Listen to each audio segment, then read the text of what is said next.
Olá pessoal, mais um vídeo falando sobre Reiki, mais um assunto interessante, né, que eu trago para debate. Hoje eu queria falar sobre os símbolos. Os símbolos são um capítulo bem importante no Reiki, trazem alguns detalhes interessantes e ainda tem muita confusão, ainda tem muita informação contraditória, alguns mitos perdidos, né, foram ficando. Então vamos conversar um pouquinho, trazer alguns tópicos que eu acho que valem a pena. O que a gente sabe sobre os símbolos, né? O que se sabe sobre os símbolos do Reiki é que originalmente eles não eram utilizados. Mikao Usui, o fundador, ele não usava os símbolos durante a aplicação e também, como por não usar, ele não transmitia essa informação. Não que os símbolos não existissem, eu acredito até que existiam, mas ele não achava necessário. Com o tempo, ele observou que boa parte dos alunos tinha muita dificuldade, né, para trabalhar com energia, para perceber energia. E na época do Mikao, o trabalho com o Reiki era bem diferente do que é hoje. A passagem de nível, o desenvolvimento do aluno, ele era acompanhado pelo mestre, ele era percebido pelo mestre, e algumas técnicas precisavam ser dominadas para que houvesse esse avanço, né, para que passasse de um nível para o outro. Uma das técnicas era o Biozen, que seria a habilidade de detectar no corpo o ponto onde necessitava de Reiki. Não haviam posições fixas, né? E então o aluno tinha que desenvolver essa habilidade. Como muitos alunos apresentavam dificuldade com isso, contam então que foi nesse ponto que ele resolveu inserir os símbolos para facilitar o processo, né? E aí a gente já encontra o primeiro problema. Entre facilitar o acesso à energia e tornar os símbolos obrigatórios durante a aplicação de Reiki, vai um longo caminho. Mas foi um pouco disso que a gente observou, principalmente aqui no Ocidente, né, com o tempo, em que as pessoas vinculam de uma maneira muito forte o símbolo ser traçado, o seu nome ser falado, o início do Reiki ou a aplicação do Reiki. Tanto que o primeiro símbolo, que é o Shokuhei, ele foi chamado por muito tempo de interruptor de luz. Por quê? Porque acreditava-se que, traçando o Shokuhei, eu ligava o Reiki. Ou desligava. Ou seja, foi condicionado que, sem o Shokuhei, o Reiki não iria funcionar. Bom, qual a minha experiência, né? Qual a minha experiência um pouco com esses símbolos? Eu lembro que quando eu fiz o nível 1, eu questionei a minha mestra sobre os símbolos e se teria algum símbolo disponível. Ela foi bem enfática, dizendo que não, que os símbolos só estavam disponíveis no nível 2.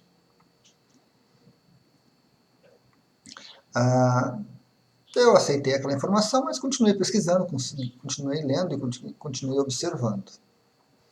Então, o que eu notei?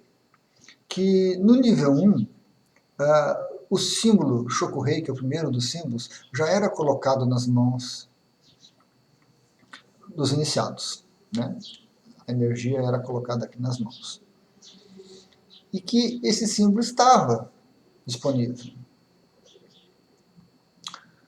Achei interessante, conversei com outros mestres, né? As respostas eram bem dúbias, bem contraditórias, na verdade. Mas, na maioria, eles concordavam comigo que realmente o símbolo Shokuhei estava disponível no nível 1. Então, quando eu me tornei mestre, eu resolvi fazer o quê? Eu resolvi ensinar, né, a partir do nível 1, porque eu achava que seria uma facilidade a mais que o aluno teria. E na minha experiência de aula, o que eu observei foi exatamente o contrário. A teoria sobre o reiki ia muito bem, os alunos captavam, percebiam tudo que necessitava, né? O entendimento correto. Quando chegava no símbolo, era como se ocorresse um bloqueio. As pessoas esqueciam toda a questão de reiki e se focavam apenas no símbolo. Né? É como se o símbolo atraísse todo mundo e concentrasse aquela atenção ali e se esquecesse do que era realmente importante. Então, com o passar do tempo e com algumas experiências, eu observei que ensinar o símbolo do Chokurei no nível 1 não era produtivo, não era interessante, era limitador e que no final não tinha utilidade. Acabava por atrapalhando toda a parte teórica do reiki que eu passava e deixando os alunos com muitas dúvidas, com muita insegurança. Então, a partir de um determinado momento, eu optei por não ensinar mais o Chokurei. Ou seja, o meu nível 1, ele não inclui nenhum símbolo. Isso foi interessante, né?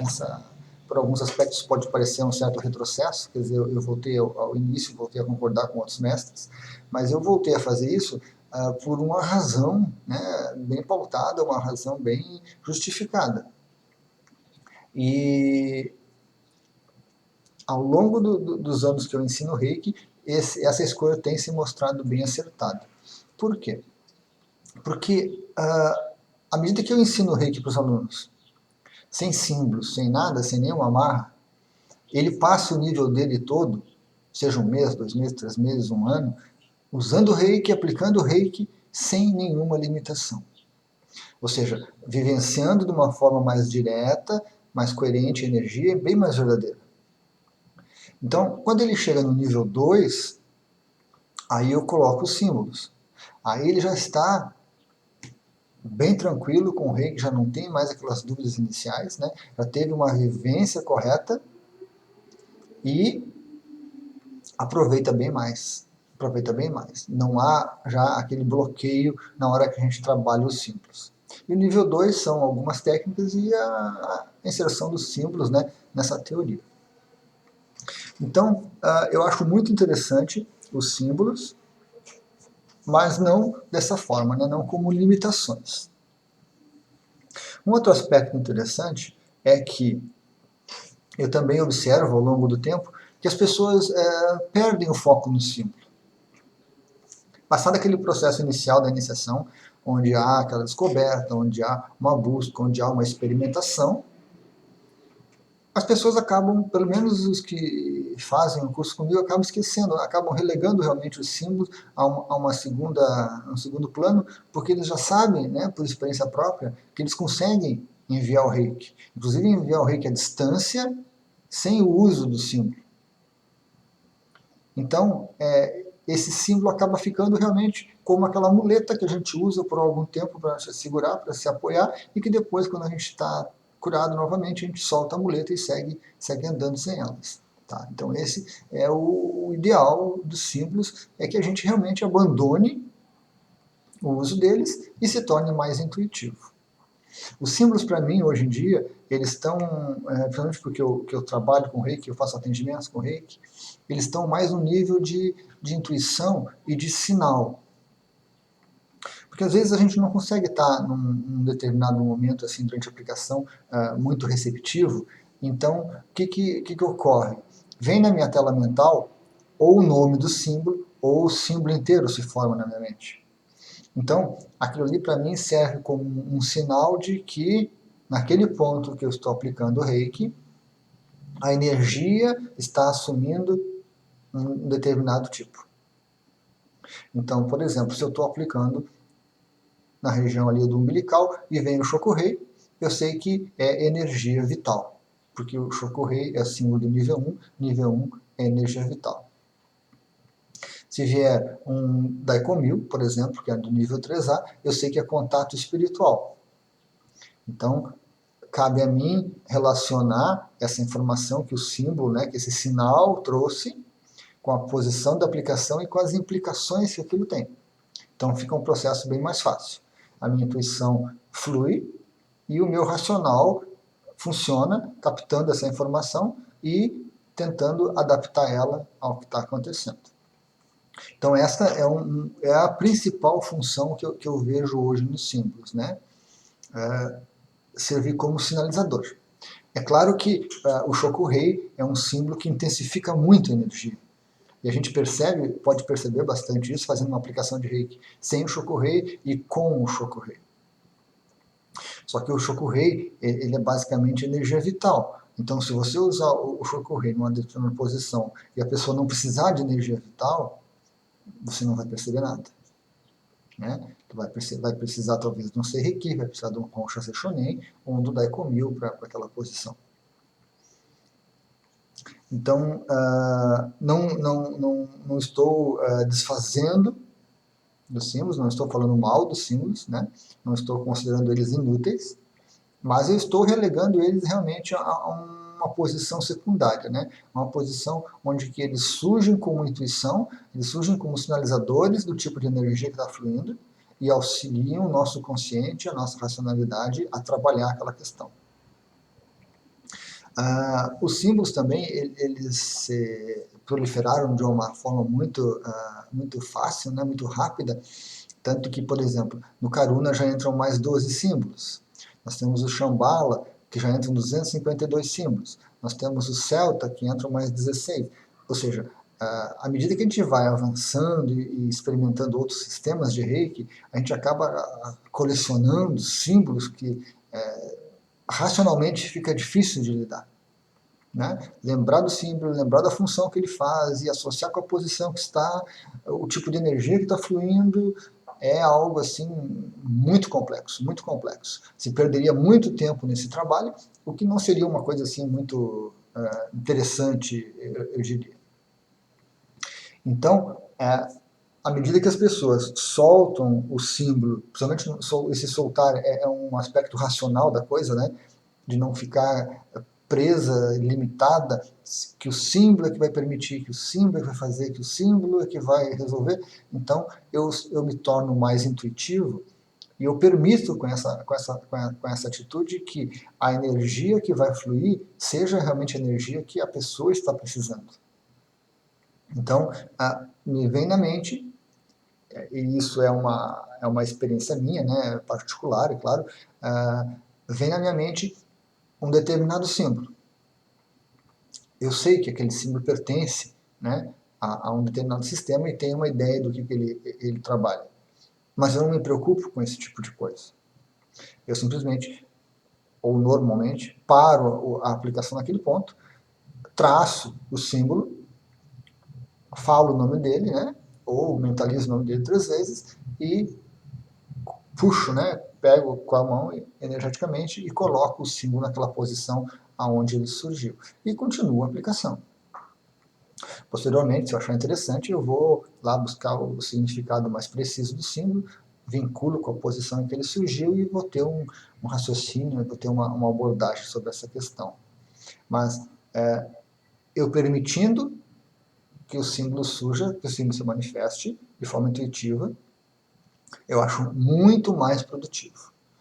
Seria totalmente inviável, antes de uma aplicação, eu traçar todos os símbolos ou julgar quais seriam os símbolos necessários para aquele cliente. O que eu estaria incorrendo num erro grosseiro, né, de eu que determino o que vai ser. Mesmo que eu me colocasse numa posição receptiva, ainda assim a influência da minha mente, principalmente no começo de uma aplicação, ela é muito intensa, então permitindo a intuição fluir, o símbolo se manifesta e dá prosseguimento na aplicação. Um outro aspecto interessante é que os símbolos eles já foram usados no Reiki, né, como diferencial. E foi de uma maneira assim um pouco complicada, porque eles eram considerados secretos. Eu sempre brinco que antigamente os mestres ensinavam os símbolos, então na aula a gente pegava umas folhas de papel, pegava caneta, lápis, traçava os símbolos, coisa e tal, experimentava, o professor corrigia ali. No final, eles juntavam aquele material todo, faziam um fogo simbólico ali, uma pilha, né, e queimavam realmente os símbolos, ou seja, as pessoas não poderiam levar aquela informação consigo. Só que isso gerou um problema muito sério, que a pessoa chegava em casa, como é que era aquele símbolo? Né? Como é que eu traço aquele símbolo? O Shokuhei e Seireki são muito simples, são bem práticos, mas o Honsha Shonen e o Daikomyu são símbolos que incorporam kanjis, né? Essa escrita chinesa. Na hora de desenhar, de traçar, surgiram muitas dúvidas. E então a gente encontra na internet, o ROM tem 4, 5 versões, o Daikomyu tem 4, 5 versões. Por quê? Porque muitas vezes acontecia isso. A pessoa esquecia como traçava, ou errava um tracinho, ia repetindo, repetindo, repetindo, e aquilo ia se perpetuando. Né?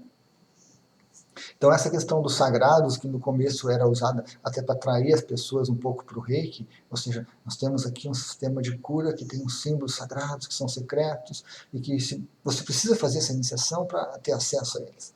Então isso foi usado dessa forma. Hoje, qualquer pessoa pode entrar na internet, pode acessar o Google ali e fazer uma pesquisa por símbolos do reiki, ou colocando o nome deles, e que vai vir o desenho, vai vir o nome, vai vir o uso, uma série de coisas, vai vir inclusive arte, né, algumas muito bonitas com o símbolo, e está disponível, as pessoas podem usar, né? Algumas vão usar com uma certa reverência, com certo respeito, outras não vão dar muita bola, então acho que faz parte também, né? Não vai ser isso que vai alterar a qualidade do símbolo, a qualidade da energia dele, não vão conseguir. Então, essa desmistificação foi muito importante, foi muito útil. Esse aspecto também do símbolo vinculado ao reiki é interessante porque, sendo um símbolo, ele pertence a esse inconsciente coletivo da humanidade. Então, qualquer pessoa pode pegar aquele símbolo e utilizar ele. Então, qualquer pessoa pode pegar um Shokuhei e usar um Shokuhei. Fazer um desenho, traçar, colocar na parede, fazer um quadro, tatuagem, o que a pessoa imaginar. A questão que ocorre é que o potencial do símbolo só vai estar disponível para o reikiano. Não vai estar disponível para as outras pessoas. Então, elas não vão acessar o reiki apenas por usarem os símbolos do reiki. Isso porque no momento da iniciação, né, no momento que nasce o reikiano, os símbolos são colocados no nosso campo energético. Né? Nós somos sintonizados com essa frequência, com esse tipo de energia. Então, apenas o reikiano consegue usar os símbolos com o potencial de reiki a ele associados. As demais pessoas simplesmente podem usar, mas não vão ter esse tipo de contato energético, esse tipo de utilidade. Eu tenho aqui um livro também, né? Um grande livro dos símbolos do reiki. Virar um pouquinho para cá, sobe um pouquinho para frente. Legal. Então esse aqui é um dos melhores livros que eu tenho hoje com referência ao reiki. O Mark Rossack eu não conhecia, que é um dos autores. O Walter Lubeck é muito bom, é um alemão muito bom, escreve muito bem. Tem o Reiki do Arco-Íris, tem o instituto dele lá. Esse aqui é um dos livros de referência em Reiki hoje. É um dos livros de referência. Pela profundidade, pelo tipo de questões que ele aborda, vale a pena realmente investir. Não é um livro muito barato, é um livro que deve estar na faixa dos R$80, talvez. Mas é um livro bem completo e bem profundo. Mas também ele tem esse aspecto. Ele entra com bastante profundidade no budismo, ele entra com bastante profundidade em questões ligadas ao reiki, assim, que normalmente não são exibidas, não são, né, abordadas por outros autores. Para aqueles que querem se aprofundar, que são estudiosos, é um livro básico. É um livro básico. Mais alguma questão sobre os símbolos? Vamos ver, acho que era isto.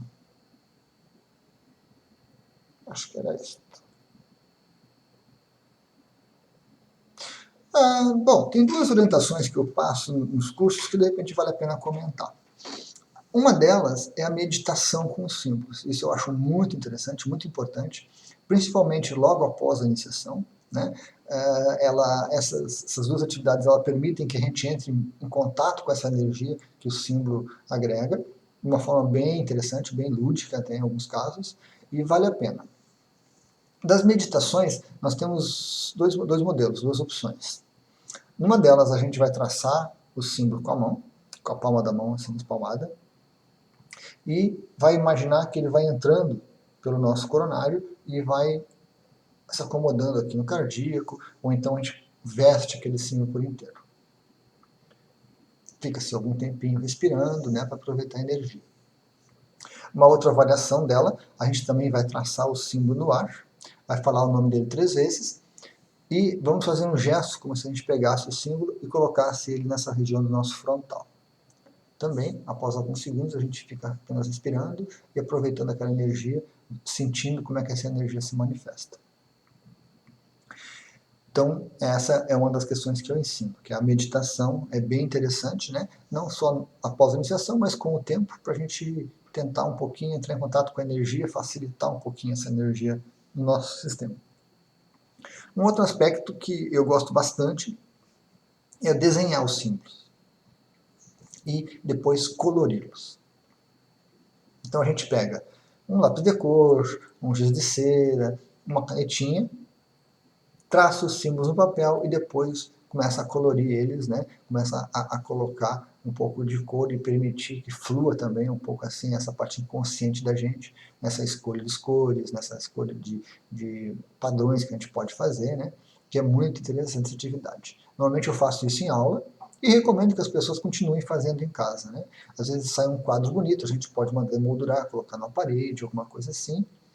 Pode também pegar esse desenho de símbolo e energizar e colocar ele atrás de um quadro, um guarda-roupa, ou embaixo do colchão, quando a gente não quer que isso apareça muito em casa por outras pessoas, por outras crenças, né? A gente pode ter esse tipo de coisa. Então a gente coloca aquele símbolo ali, a gente começa a pensar no símbolo, a gente começa a energizar.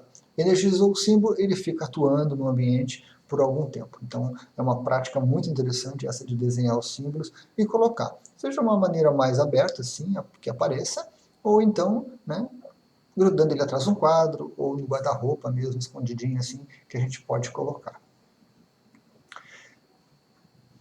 É isso, pessoal. Por enquanto, sobre os símbolos, seria isso. Mais tarde, se tiver mais alguma questão, a gente volta a abordar.